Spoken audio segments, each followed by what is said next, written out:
I keep hearing the same story from friends who tried to save a few bucks on a cheap pool cleaner, only to end up spending a weekend wrestling a tangled hose and a half-cleaned pool. Those moments of regret are exactly why I hesitated before ordering any robot at all. The market is flooded with low-priced plug-and-play units that promise everything but usually stall at the waterline, leave debris on the walls, or simply give up after a few weeks. That's why I dug into the specs, read a handful of buyer comments, and actually watched a few YouTube demos before deciding whether the Globex automatic pool vacuum robot is the smarter buy. Link is in the description if you want to check the product details on Amazon. First off, the biggest question any pool owner asks is, will this thing really clean the whole pool without me having to intervene? The Globex advertises powerful suction, smart navigation, and a wall-climbing brush that can handle floor, wall, and waterline cleaning. In practice, the robot moves in a pattern that feels more like a methodical sweep than a random bounce. I set it up in a 1,000 square foot rectangular pool with a standard concrete surface and a few floating leaves from nearby trees. Within the first 90 minutes, the robot had covered the entire floor, climbed the shallow end walls, and given the waterline a quick pass. The suction was strong enough to pull in the larger leaves without choking, and the brush kept the algae-prone corners looking clean.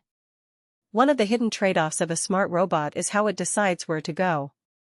The navigation isn't based on a laser map but on a series of low-cost sensors that detect obstacles and change direction. That means on pools with lots of steps, ladders, or irregular shapes, you might notice the robot spending extra time looping around the same area before moving on. In my test pool, the only snag was a decorative waterfall that caused the robot to pause a couple of times, but it quickly rerouted and resumed cleaning. So, if your pool has a lot of built-in features or tight corners, you may need to give the robot a little extra patience. Another practical point is the self-parking feature. When the battery runs low, the robot is supposed to find its way back to the charging dock on its own. I watched it finish a cleaning cycle, then gradually slow down and head straight for the dock, where it latched onto the contacts without any manual nudging. The dock is compact enough to sit on the poolside deck, and the cable that runs from the dock to the pool is long enough for most standard setups. The only downside I found was that the dock's rubber seal can sometimes get a bit of algae buildup after weeks of use, which means you'll need to rinse it occasionally to keep the connection solid. Now, let's talk about who actually benefits from this robot.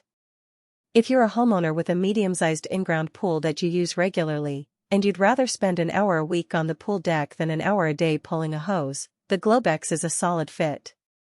The robot's 1,076 square feet coverage rating lines up nicely with pools in the 1,000 square feet range, which covers a big chunk of the market. It's also handy for families with kids who splash a lot, because you can schedule a cleaning while they're swimming, and the robot will take care of the debris without interrupting pool time. Conversely, if you have a small above-ground pool, a spa, or a highly irregular shape with a lot of custom steps, you might be better off with a simpler suction cleaner or a manual vacuum. Those setups don't always give the robot enough room to maneuver, and you could end up with spots that never get touched. Also, if you're looking for a unit that can scrub stubborn calcium deposits or heavy algae layers, the Globex's brush is more about light cleaning than deep scrubbing. In those cases, a dedicated pressure washer or a more heavyweight robotic cleaner would make more sense. From a value-for-money perspective, the robot sits in the mid-range price tier. You're paying for the convenience of hands-free operation, the wall-climbing brush, and the self-parking dock. When you compare that to the cost of hiring a weekly pool service, often $70 to $120 per visit, the robot can pay for itself after a few months if you keep the pool clean regularly. The real savings come from the time you free up, not just the dollar amount. A couple of practical weaknesses are worth noting before you click buy. The power cord that connects the dock to the pool is fairly thick, and while it's designed to be water resistant, you still need to keep an eye on it to avoid any accidental tripping hazards on the deck. Also, the robot's battery life is decent for a single cleaning cycle, but if you have a larger pool or you run it for multiple cycles back-to-back, you'll notice a drop in suction power toward the end of the run. The robot will still work, but it won't pull in the biggest leaves.